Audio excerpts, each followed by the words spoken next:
甚至前一段时间，俄罗斯宇航局那个局长还威胁说，我们俄罗斯可以决定让国际空间站是落在美国还是落在欧洲。大家好，欢迎大家来到防务面对面。俄乌冲突当中美国不断的对俄罗斯施加制裁。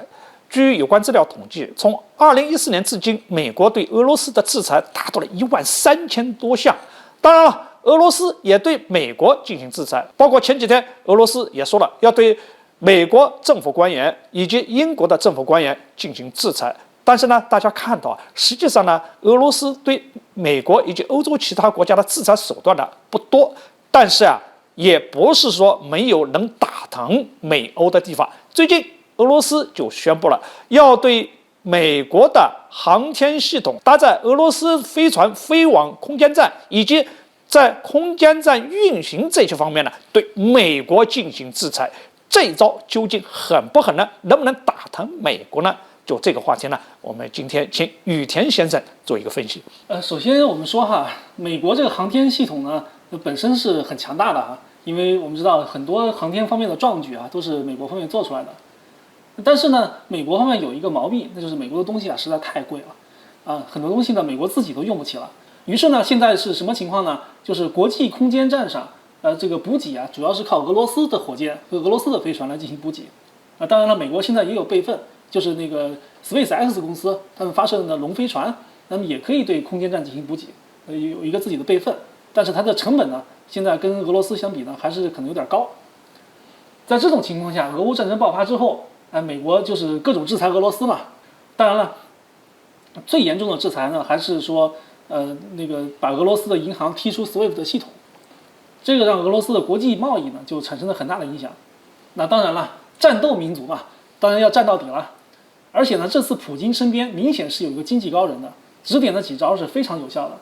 就是首先，让欧洲买天然气，那必须用卢布，而且呢，还把卢布跟黄金挂钩了，变成了金卢布。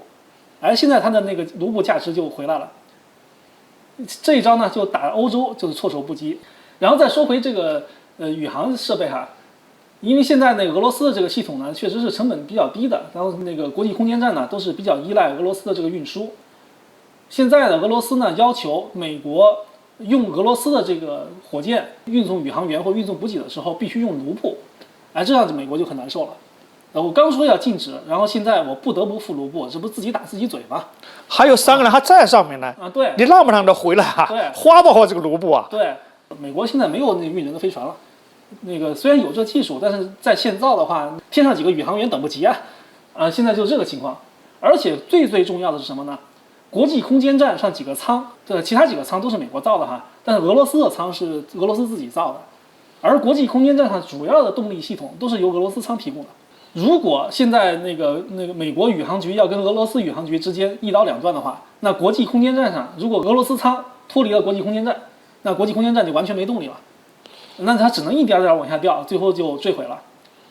那它要一坠毁之后，那一个很可怕的问题，那就是世界上太空里面只有中国有空间站了。我们刚刚宣布，大概是今年年底，我们的空间站要向国际开放，现在正在接受各个国家的申请。对，那这对美国的这个国际地位打击是非常严重的。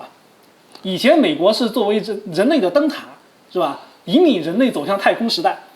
然后现在美国现在连太空都上不去了，太空上唯一的空间站没了。甚至前一段时间，俄罗斯宇航局那个局长还威胁说，我们俄罗斯可以决定让国际空间站是落在美国还是落在欧洲。所以你要制裁别人这个国家，你以为手上的牌比较多，你别忘了，大国之间其实都有互相可以打的牌。你可以制裁我，我也有能打疼你的地方。好，今天这个话题呢，我们就聊到这儿，欢迎大家继续关注防务面对面，下一期再见。